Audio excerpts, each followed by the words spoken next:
It's not just about the flashiness of the product. It's also the functionality of it as well. That always came first to me. And then other than that, everything else is just an expression of barbers and hairstylists. Now we making moves. So let's introduce ourselves. I'm True Love the Barber, or you can call me Shannon. I'm the owner and operator at Future Fade Barbershop in Vancouver, and I'm the one half of Industry Standards with Rachel and Shannon. Hey guys, I'm Rachel here from Industry Standards with Rachel and Shannon. I'm coming from Toronto tonight, was in Chicago this morning, Oshawa this afternoon, so I've been all over the place, but I'm a colorist. I also cut hair, I do bridal, I do fashion shows, I'm all over the place, and I'm excited to be here tonight and be able to ask you some questions. Nice to meet you, Rachel. Nice to meet you, Shannon. I'm Joe Vargas, or Jackpot, they call me. The CEO, designer, originator of King Midas Empire. We do barber capes, barber aprons, smocks, apparels, you know, a lot of nice things that have a little bit of a different flair and style for barbers. Amazing. Right, so now this started because you noticed that there weren't capes and things like that with the flair? Well, when I first got started, there wasn't any brands that really were speaking to like the urban barber community. So I decided to kind of like put something together that I thought would resonate better, something that we could relate to, and you know, put a different spin to it. There wasn't really much there, a lot of plain colors and just a lot of designs that, I mean, there weren't even that many designs. There were just a lot of different products that we had to just deal with. And I felt like I could do better, especially with the experience that I had as a barber and just, you know, my passion for designing. That's great. Now, did you make like the first prototypes yourself? Absolutely, yeah. I made all my first prototypes myself over here in New York, you know, so I was up in the fashion district, you know, putting garments together and just trying to make things work in a certain way, you know, taking into account all the things that I didn't like about the products that were out there.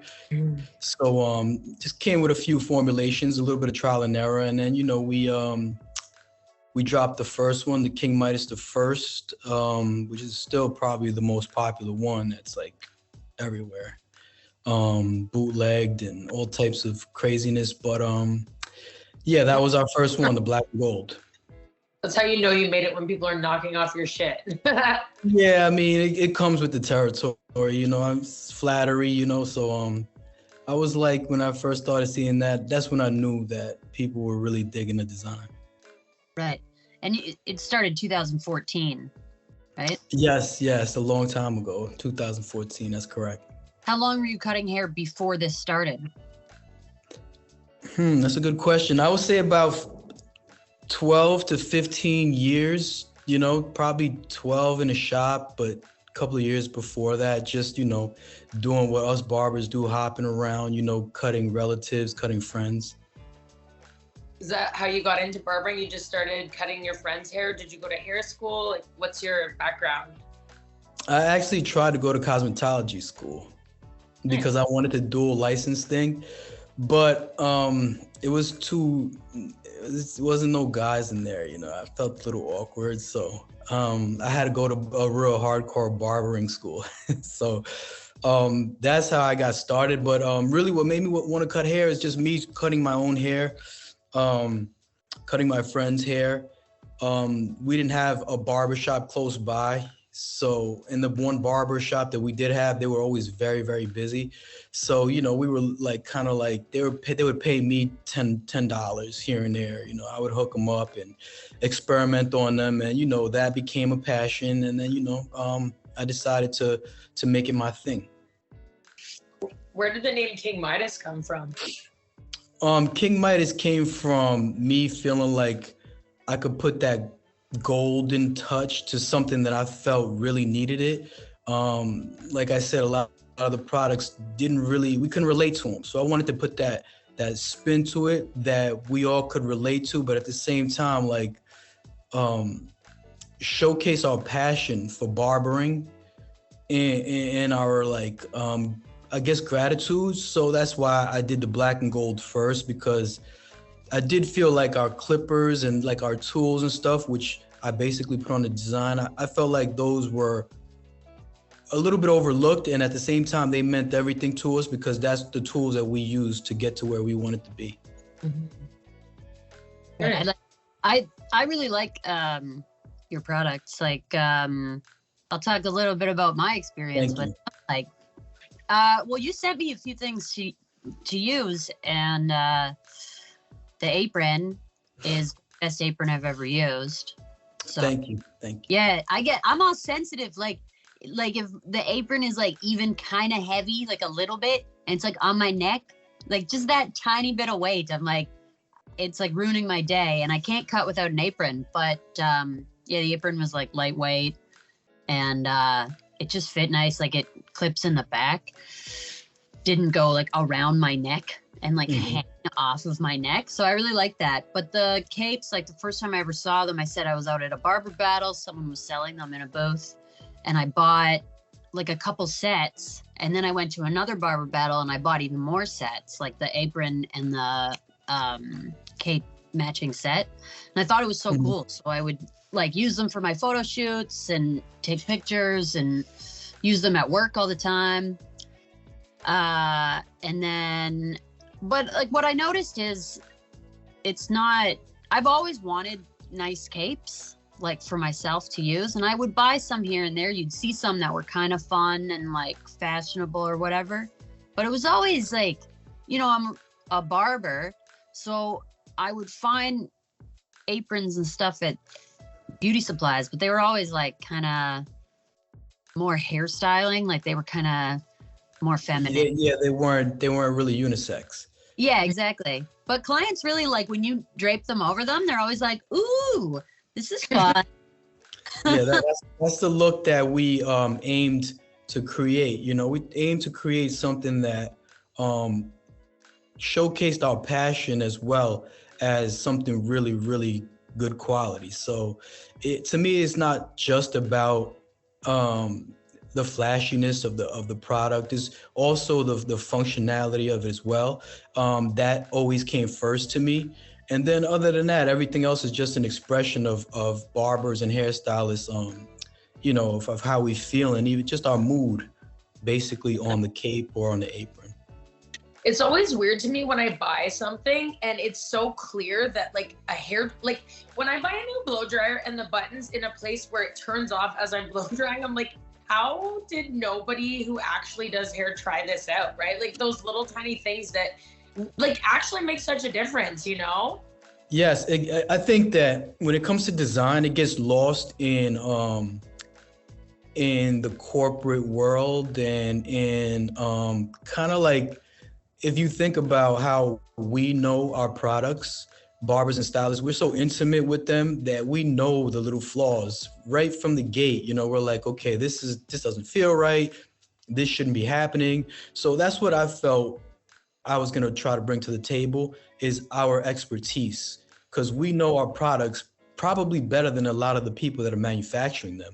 They kind of just were making them and just give it to us because, you know, they know there's a need, but they don't really put the love into it that we do. So that's something that King Midas always had, is that touch from us barbers and stylists. And I incorporate that because I'm a vet in the industry. So I incorporate that into our products, and that is what seems to separate us from a lot of the other people out there. Right. Yeah, no, it's the quality is definitely there, and the functionality is 100% there. I like to do this thing, like I like to dramatically open my capes, like, and be like, you're done. And then, so a lot of times, like, capes, they wear out from doing that, where I'm like, ha ha. How aggressively are you opening the cape? I just like it's part of like the fun. Like But a mat.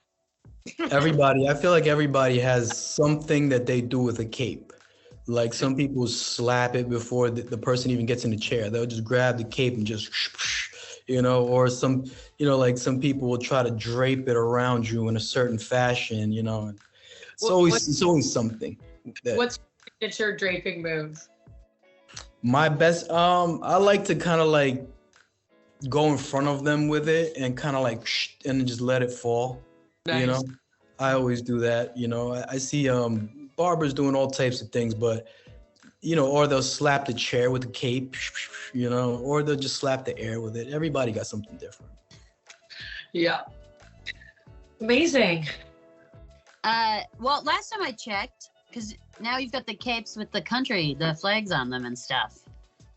Yes, we do. Have people been bugging you for a Jamaican flag? They bug us for countries I never knew existed. They're like, can you make a cape of this place? And I'm looking at it, I'm like, I don't think I know any barbers from there, but I'll look into it for you. But yes, we do get requests from all types of different countries, and I'm sure we're gonna get to the Jamaican cape soon. Yeah. We did have a Canada one too. Right. Yeah, I saw that. Canada. We'd love to have well, my partner, my husband is from Jamaica, my kid's dad, so I got a can jam, as you would call my daughter. I'll be sure to send it to you. Yeah. So once the a Canadian Jamaican one, a can jam one, would sell bucket loads in Toronto. Really? There's a lot of that mix there? Yes. Yeah, big time. That's interesting. I've been to Toronto once. I did see a lot of Jamaicans. So yeah, we do have we did a collection years back of all the different countries. We wanted to represent the barbers that we felt were contributing to the whole culture, to the whole industry. So we wanted to give them something nice so that they can represent for their countries while they were cutting.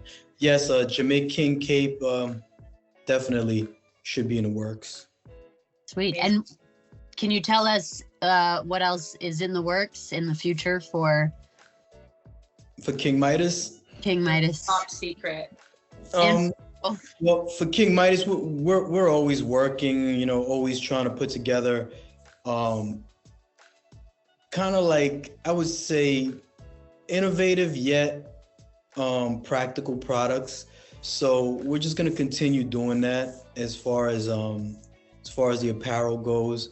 But just looking forward to a lot of bigger things and bringing King Midas up to another level. Nothing top secret. We're just going to keep doing what we've been doing. Yeah. Do you want to drop your Instagram handle for the people so that they can look you up? Yes, my Instagram handle is King Midas Empire. TikTok, King Midas Empire. Facebook, King Midas Empire. Amazing. Perfect.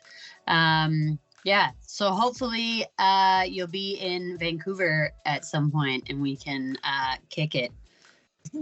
Yes. Always looking forward to go up there, but not in the winter. Never. Only when it is warmer. Right. Well, the summers here are great, and yes, ocean is lovely. Yeah, I guess we'll shut this down. Thank you, Shannon. Thank you, Rachel. I appreciate it. Once again, congratulations. Hope to hear from you guys soon. Yeah, thank you so much. Yeah, we'll talk to you again. And Thank you. yeah.